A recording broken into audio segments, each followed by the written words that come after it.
Hello everyone, आज इस video में हम पढ़ेंगे क्लास 10th का chapter 17 money and financial institution का नेक्स्ट टॉपिक जो है हमारा लोकल बैंकर्स। लोकल बैंकर्स का मतलब होता है देसी बैंकर जो होते हैं। अब हम पढ़ते हैं there are also doing banking business in India, कि इनके द्वारा जो है भारत में बैंकिंग व्यवसाय संपन्न किया जाता है। दे आर इंडिविजुअल फर्म्स और person who work as banks. यह निजी फर्म या व्यक्ति होते हैं जो बैंक की तरह ही कार्य करती हैं। The whole banking was done by them before the development of modern commercial bank in India. भारत में आधुनिक अगर हम बात करें, आधुनिक वाणिज्यिक जो बैंक थे, कमर्शियल जो बैंक हैं, उन बैंकों के विकास से पूर्व ही जो है बैंकिंग का कार्य पूर्णतः इन्हीं के द्वारा संपन्न किया जाता था। अब हम करें, they have been important source of non traditional credit. Local bankers do following works, कि ये भारत में गैर संस्थागत जो है साख का महत्वपूर्ण स्रोत है। और देसी बैंकर जो होते हैं, लोकल बैंकर्स जो हैं, उनके द्वारा किए गए जो कार्य हैं या उनके द्वारा जो किए जाने वाले कार्य हैं वो हमें यहाँ पे दिए गए हैं। फर्स्ट अगर हम बात करें तो एक्सेप्टिंग डिपॉजिट्स फ्रॉम पब्लिक, कि ये जो हैं जनता से क्या करते हैं। अगर हम बात करें तो ये जनता से डिपॉजिट्स कलेक्ट करते हैं। सेकंड हम करें तो providing loans to its customers by mortgaging their property and also provide loan to customers on the basis of their credit without mortgaging their property, कि ये अपने जो हम बात करें कि ग्राहकों को विभिन्न प्रकार की संपत्तियां गिरवी रखकर उन्हें ऋण प्रदान करना तथा ग्राहक की साख के आधार पर संपत्ति को गिरवी रखे बिना भी ऋण प्रदान करते हैं। यानी या तो ये जो है कस्टमर की प्रॉपर्टी को गिरवी रखते हैं, मॉर्गेज करते हैं, या विदाउट मॉर्गेज भी जो है ये मनी प्रोवाइड करते हैं अपने कस्टमर्स को। थर्ड अगर हम बात करें to transfer funds from one place to another, ये एक स्थान से दूसरे स्थान तक जो फंड्स होते हैं उनको स्थानांतरित करते हैं, उनको भेजते हैं। फोर्थ अगर हम बात करें to run their business along with banking work, banking कार्य के साथ साथ अपना व्यवसाय भी ये चलाते हैं। फोर्थ हो गया इसमें। Fifth transaction with small businessman and entrepreneurs, कि छोटे व्यापारियों और उद्यमियों के साथ लेन देन भी ये लोग करते हैं। सिक्स्थ अगर हम बात करें इसमें तो है to provide loan to debtor on the basis of his financial status and personal knowledge, कि ऋणी को वित्तीय स्थिति एवं व्यवसाय के संबंध में जो है निजी जानकारी के आधार पर जो पर्सनल नॉलेज होता है उसके बिजनेस के अकॉर्डिंग जो है उसको ऋण भी ये प्रदान करते हैं। सेवन टॉपिक की अगर हम बात करें तो to work not only as friend but also as adviser, कि ग्राहकों के लिए बैंकर ही नहीं अपितु ये बैंक का ही काम नहीं करते हैं बल्कि एक सलाहकार बनकर भी, ये एडवाइज़र बनकर भी जो है ये काम करते हैं। अब हमारा नेक्स्ट इसमें आता है मनी लेंडर्स। तो मनी लेंडर्स जो है वो क्या है, मनी लेंडर्स हैं इसके अंदर हमारा साहूकार, इसे हम कहेंगे साहूकार, जो मनी लेंडर्स होते हैं जिनके पास पैसा होता है। तो money lenders also have important role in non traditional sources of money lending credit, कि साख के गैर संस्थागत स्रोतों में साहूकार की भी भूमिका जो है वो बहुत ही उल्लेखनीय है। साहूकार शुद्ध रूप से स्वयं की पूंजी को उधार देते हैं, यानी the money lenders lend their own capital, ये अपने पैसे को खुद उधार देते हैं। They do not accept deposit from public, यह जनता से जमाएं स्वीकार नहीं करते हैं, यानी जनता जो है इनको डिपॉजिट नहीं करती और ये उनसे एक्सेप्ट भी नहीं करते हैं। They generally give small personal loan, यह है हम ये कहें कि यह सामान्यतः छोटे हम कह सकते हैं व्यक्तिगत ऋण जो होते हैं वो लोगों को प्रदान करते हैं। फिर हम कहें they charge high rate of interest from their borrowers, की जो उनके बोरोवर्स होते हैं जो उनके उधार लेने के लिए आते हैं तो उनसे जो है ये ऊंची दर पर क्या करते हैं, ब्याज भी लेते हैं। Those who cannot approach banking system generally take loans from these money lenders. Generally, money lenders mortgage property and give loans to customers, but they also lend money without mortgaging property according to their credit. कि जिन लोगों की banking क्रियाओं में से मतलब दूरी है या वो नहीं पहुंच पाते हैं, तो वे सामान्यतः साहूकारों से ही ऋण प्राप्त करते हैं, और आमतौर पर साहूकार भी संपत्ति को गिरवी रखकर जो होता है ग्राहकों को ऋण प्रदान करते हैं, परंतु ग्राहक की साख क्रेडिट को देखकर के आधार पर ही जो है उसकी किसी संपत्ति को गिरवी रखें बिना भी वो उधार उसको दे सकता है. They also called exploiters for charging high rates of interest from debtors. कि ऋणियों जो होते हैं, जो ऋणी होते हैं इनके, जिनसे ये जो इनसे लोन लेते हैं, उनसे ये ऊंची ब्याज दर वसूल करने के कारण इन्हें शोषक भी माना जाता है, एक्सप्लॉइटर्स भी इनको कहा जाता है. Nowadays, the importance of money lenders and local bankers reduced due to expansion of financial services and financial institution. कि आजकल वित्तीय समावेशन एवं बैंकिंग सेवाओं के विस्तार के फलस्वरूप हम कह सकते हैं कि जो देशी बैंकर हैं तथा जो साहूकार हैं उनकी जो महत्वता है वो लगातार क्या हो रहा है, घट रहा है, यानी उनकी इम्पोर्टेंस क्या हो गई, कम हो गई है. Beside money lenders and local banker, landlords, friends and relatives are also important non-traditional sources of lending money. कि साहूकारों तथा देशी बैंकर के अलावा भी भूस्वामी जो होते हैं, जिनके पास में ज़मीन होती है, या हमारे कोई फ्रेंड्स होते हैं, या हमारे जो रिश्तेदार होते हैं, उनको भी हम गैर संस्थाकर यानी नॉन ट्रेडिशनल जो है सोर्स कह सकते हैं मनी के साथ के, वो भी एक लैंडिंग सोर्स होते हैं जो हमें पैसा प्रोवाइड कराते हैं. अब इसमें हमारा नेक्स्ट है आपका self help group. Self help group कहते हैं हम स्वयं सहायता समूह,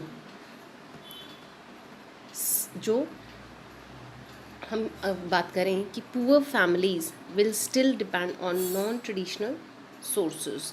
कि निर्धन जो परिवार होते हैं, गरीब जो परिवार होते हैं, वो ऋण के लिए अब भी आज के समय भी गैर संस्थागत स्रोत जो हैं उनके ऊपर ही निर्भर करते हैं. जो नॉन ट्रेडिशनल, जैसे कि हमने बात की मनी लैंडर्स जो होते हैं, या हम कहें जो साहूकार हैं, उन पर निर्भर करते हैं. Why it is so? ऐसा क्यों है? There are still no banks in rural areas of India. कि भारत के विभिन्न ग्रामीण क्षेत्रों में अब भी बैंक नहीं है. Taking loan from bank is more difficult than non-traditional sources. कि बैंक से कर्ज लेना भी गैर संस्थागत स्रोतों से कर्ज लेने की तुलना में ज़्यादा मुश्किल है, क्योंकि वहाँ पे पेपर वर्क ज़्यादा होता है और बहुत सारी फॉर्मेलिटीज़ होती हैं बैंक के अंदर, तो जिनकी वजह से पुअर फैमिलीज़ के जो लोग होते हैं वो वहाँ तक नहीं पहुँचते हैं. वन नीड सिक्योरिटी और guarantee for loan and many documents. अगर हम कहें कि बैंक से कर्ज लेने के लिए जो है ऋण लेता है और जो विशेष कागजातों की ज़रूरत पड़ती है, यानी ऋणधार कौन होगा, यानी गारंटर कौन बनेगा उनका, तो ऐसी प्रॉब्लम्स आती हैं, पेपर वर्क की प्रॉब्लम आती है. On the other in the absence of proper papers for loan, the poor cannot obtain loans from the bank. On the other hand, non-traditional loaners like money lenders personally know the debitor. कि ऋणाधार की अनुपलब्धता के कारण, यानी जो guarantor नहीं मिलता है, ये एक बड़ा प्रमुख कारण बनता है जिससे गरीब बैंकों से ऋण नहीं ले पाते हैं. दूसरी ओर अगर हम बात करें तो जो गैर संस्थागत ऋणदाता होते हैं, जैसे कि हमने साहूकार की बात करी, इन्हें जो है कर्जदारों को व्यक्तिगत स्तर पर ये लोग जानते हैं, और इस कारण अक्सर बिना ऋण धारक यानी गारंटर के बिना भी ऋण देने के लिए ये लोगों को क्या हो जाते हैं, तैयार हो जाते हैं. So they are often ready to loan when needed without repaying the old loans them without any base. और कर्जदार ज़रूरत पड़ने पर पुराना ऋण चुकाए बिना भी नया कर्ज लेने के लिए साहूकार के पास जा सकते हैं. लेकिन अगर हम बात करें they are ready to often, तो इस तरह से वो अपना ब्याज ले सकते हैं, यानी पहला वाला उन्होंने चुकाया है या नहीं चुकाया है, तब भी जो नॉन ट्रेडिशनल लोनर्स होते हैं वो उन्हें लोन आगे दे देते हैं.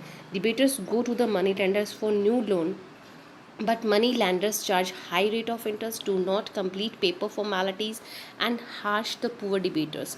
In recent years, people have tried to accept new methods to loan the poor. One of one if the idea is to join them in a small self-help group and collect their savings, especially women in rural areas. There are 15 to 20 members in one help self group की अब हम बात करें। लेकिन साहूकार क्या करता है कि ब्याज की ऊंची दर रखते हैं, लेन देन की लिखा पढ़ी भी पूरी नहीं करते हैं और निर्धन जो कर्जदार होते हैं उनको वो तंग करते हैं। हाल के वर्षों में अगर हम बात करें तो गरीबों को उधार देने के लिए कुछ नए तरीके अपनाने की कोशिश की गई है। इनमें से एक विचार जो है ग्रामीण क्षेत्रों के गरीबों विशेषकर महिलाओं को छोटे छोटे स्वयं सहायता समूहों में संगठित करने और उनकी बचत पूंजी को एकत्रित करने पर आधारित है। और एक स्वयं सहायता समूह में 15 से 20 जो हम कहें कि सदस्य होते हैं जो नियमित रूप से मिलते हैं और बचत करते हैं। अब हम कहें regularly savings and it can be 25 to 100 और मोर पर मेंबर। और प्रति व्यक्ति जो होती है बचत जो होती है इनकी 25 रुपये से हम कहें कि 100 रुपये तक होती है या इससे अधिक भी हो सकती है। ये इनकी सेविंग्स होती हैं।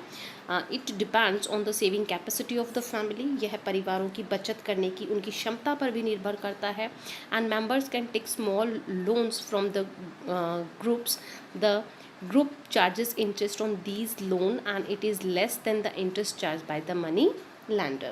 कि हम कहें कि सदस्य अपनी ज़रूरतों को पूरा करने के लिए छोटे कर्ज जो होते हैं समूह से ही कर्ज ले सकते हैं, यानी अपने इसी स्वयं सहायता समूह से ही वो कर्ज ले सकते हैं।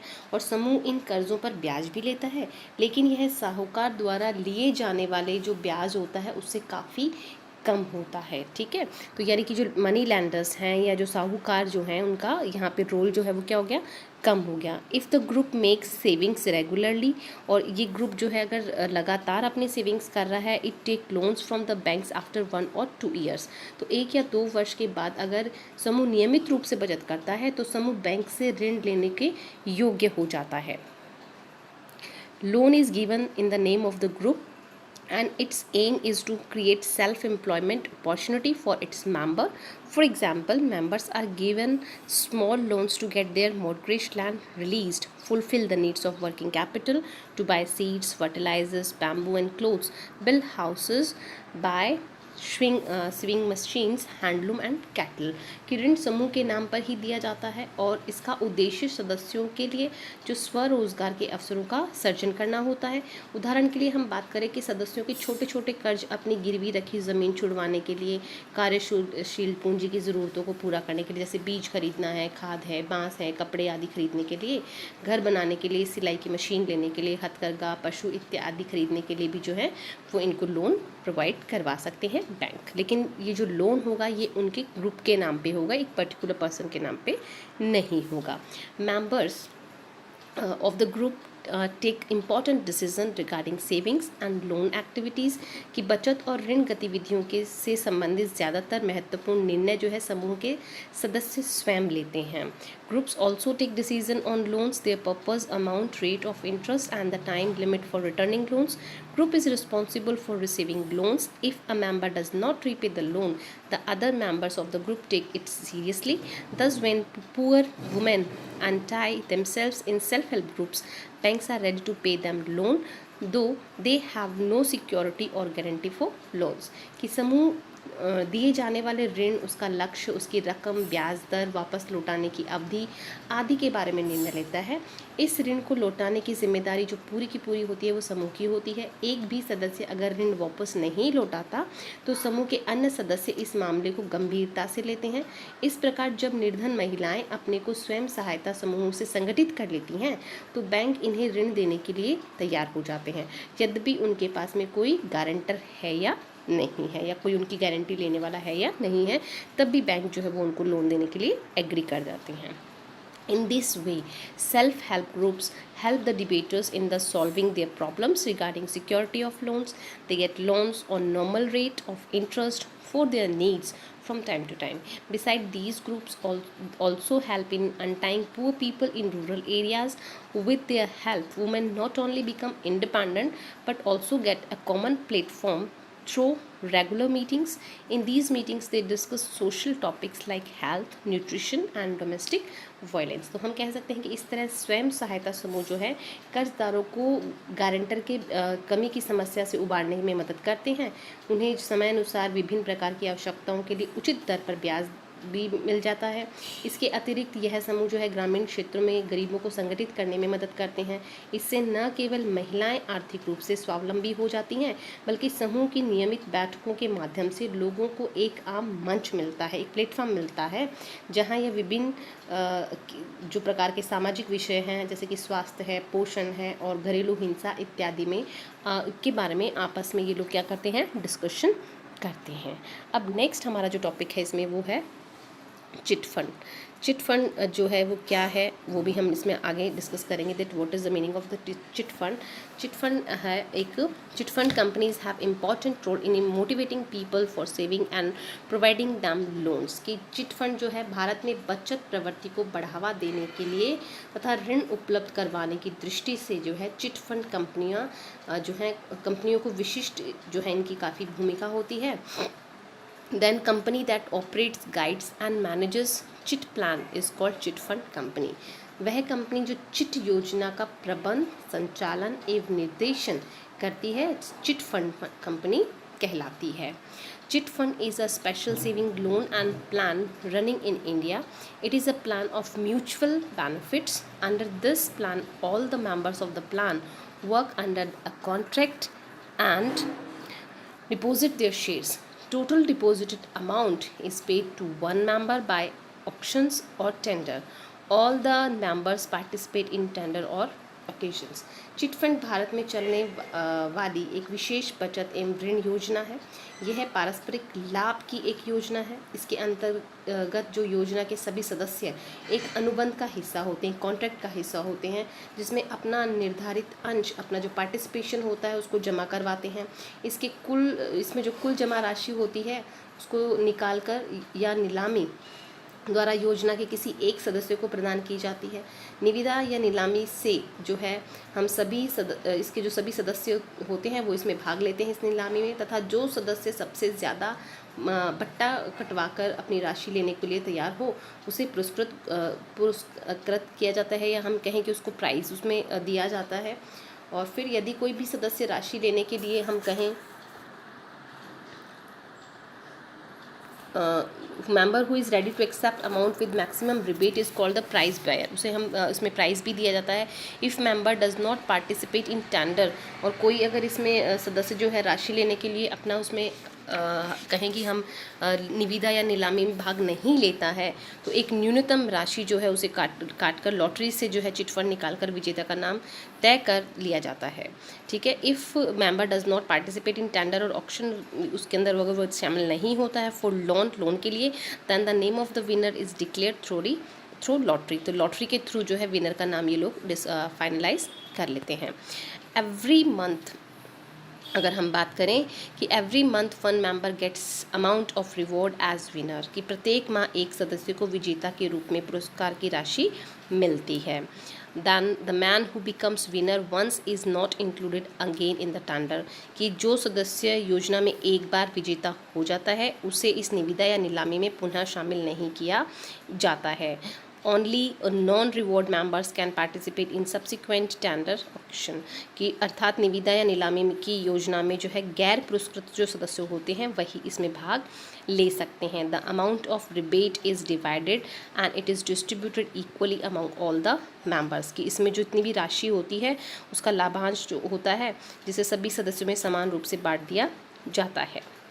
चिट फंड कंपनी गेट्स एक लाइन इसमें रह गई, by deducting the dividend the next instalment is fixed, कि लाभांश की राशि को घटाकर यानी जो प्रॉफिट होता है उसको घटाकर अगली किस्त की जो राशि है उसे निर्धारित किया जाता है। Chit fund company gets commission under contract from members for management, operation and guidance. The winner also has to continue paying his installment every month in the chit fund plan. Chit fund companies are also run by organized financial institution, friends, relatives and unorganized group. कि chit fund company योजना जो संचालन है, प्रबंधन है, निर्देशन के लिए योजना के सदस्य सदस्यों के अनुबंध में ही निर्धारित कमीशन प्राप्त करती है। योजना में विजेता को भी चिट फंड योजना की निर्धारित अवधि में प्रत्येक माह अपनी किश्त जमा करानी होती है। चिट फंड योजनाएं जो होती हैं संगठित वित्तीय संस्थाओं के अतिरिक्त मित्रों, हम कह सकते हैं रिश्तेदारों आदि असंगठित, जो हम ये कहें कि जो नॉन ट्रेडिशनल ग्रुप्स हैं या अनऑर्गेनाइज जो ग्रुप्स हैं उनमें उनके द्वारा भी ये चलाई जाती हैं। तो यहाँ पे आपका ये चैप्टर पूरा ख़त्म हो गया है स्टूडेंट्स। आई होप कि आप सभी को ये चैप्टर कॉन्सेप्ट क्लियर हो गया होगा। इसका नाम है money and financial institution that we have to be discussed in our 3-4 videos, and I hope that all the concepts you have to be clear. Now thank you for watching my video.